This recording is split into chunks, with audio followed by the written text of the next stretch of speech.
શાળાના આચાર્ય શ્રી લાલબાબુ, હરદેવબાબુ, હિન્દુબા, તાલુકા પંચાયત સદસ્ય શ્રી, માજી સરપંચ શ્રી ભરતભાઈ, જગદીશભાઈ, દાતાશ્રીઓ, અન્ય આગેવાનો, ગામમાંથી પધારેલા દરેક વાલીશ્રીઓ તથા શાળાનું હૃદય સમાન મારા બાળક. લાખણકાની વ્યાખ્યા શું? તો લાખણકા એટલે મારો પરિવાર. હું બાળકોને જીવન ઘડતરના પાઠ શીખવવા આવ્યો હતો. મારું જીવન જ લાખણકાએ ઘડ્યું છે. આજની ક્ષણે મારી પાસે બીજા કોઈ શબ્દો નથી, પણ આ ગામે મને જીવતા શીખવાડ્યું છે. 19 વર્ષની ઉંમરે અહીંયા આવ્યો તો મને કાંઈ જીવનની વ્યાખ્યાની ખબર નહોતી, કોની સાથે શું બોલવું, શું કરવું, કેમ કરવું. બરાબર 25 વર્ષને 5 મહિના સુધી મને બહુ સાચવવું છે, બહુ લાગણી આપી છે, પ્રેમ આપ્યો છે, હૂંફ આપી છે, અને જેની પાસે હાથ લંબાવ્યો છે એને કાંઈક મૂક્યું છે, કાંઈક મૂક્યું છે. અને તમારી અપેક્ષાઓ જે કંઈ આ શાળા પાસે હતી કે શિક્ષકો પાસે હતી, સતત પ્રયત્નો આ શાળા સ્ટાફ થકી કર્યા છે અને એનું પરિણામ મળ્યું છે. આજથી 20 વર્ષ પહેલા મને ખબર છે, જૂની નિશાળ હતી ને અહીંયા 4 રૂમ હતા, એમાં કેટલ કેમ્પ ચાલતો હતો.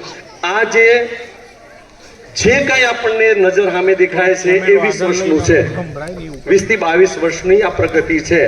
તાલુકા કક્ષાએ આપણા બાળકો અવ્વલ છે, બરાબર છે. આટલા 700 ની સંખ્યામાં અવ્વલ રહેવું ને બહુ અઘરું છે. 50 કે 100 બાળકોમાં અવ્વલ જઈએ ને તો એ તો નાની અમથી વાત છે. 5 કે 7 બાળકો આમ ગોળ લઈને બેસી જઈએ ને એટલે અવ્વલ થઈએ.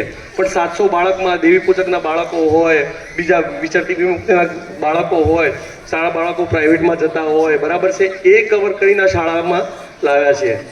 નિલેશભાઈ મારો ભાઈ છે, બરાબર છે, અને જવા નહીં દેતા. મારે તો કેટલીક મજબૂરીઓ હતી, પારિવારિક પ્રશ્નો હતા, છોકરા મોટા થઈ ગયા, સામાજિક કેટલીક જવાબદારી, પણ આ શાળાનું હિત છે નિલેશભાઈ, એને ક્યારે મોકલતા નહીં.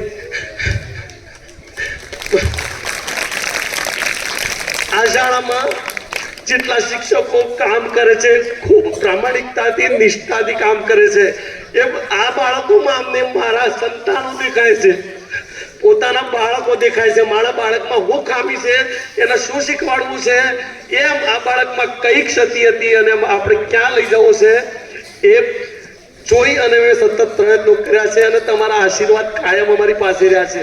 1 મહિનો મેં નોકરી કરી બીજી સ્કૂલમાં. મેં વાગોડ્યું રાત્રે હોતી વખતે સતત 7 દિવસ અમે રડ્યા છીએ. 7 દિવસ લાખણકા બોલાવ્યું નથી, અને આ જીવન નહીં ભૂલાયા. વિદાય તો મારું કાળીય શક્તિની વિદાય કદાચ હશે. અહીંયા તો હું બીજે જઈશ, તમારા દિલમાં હું કઈ રીતે જઈશ? મારા દિલમાંથી આ ગામ લોકો, આ છોકરાઓ કેમ નીકળશે?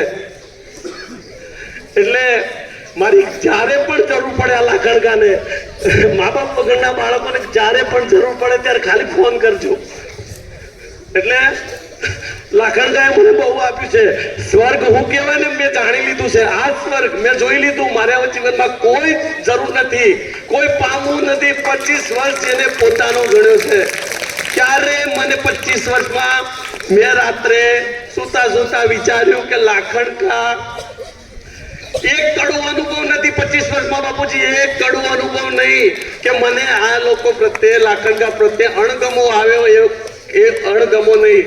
અને લાખણકાએ મને તો ઘણા પાઠ શીખવા છે. આવો બોજીલું ગામ, સદાય ભૂરકિયા દાદાને પ્રાર્થના કરું છું કે મારા લાખણકા ઉપર ક્યારે આપત્તિ ન આવે, મુશ્કેલી ન આવે. મારા બાળકો છે ને ખૂબ પ્રગતિ કરે.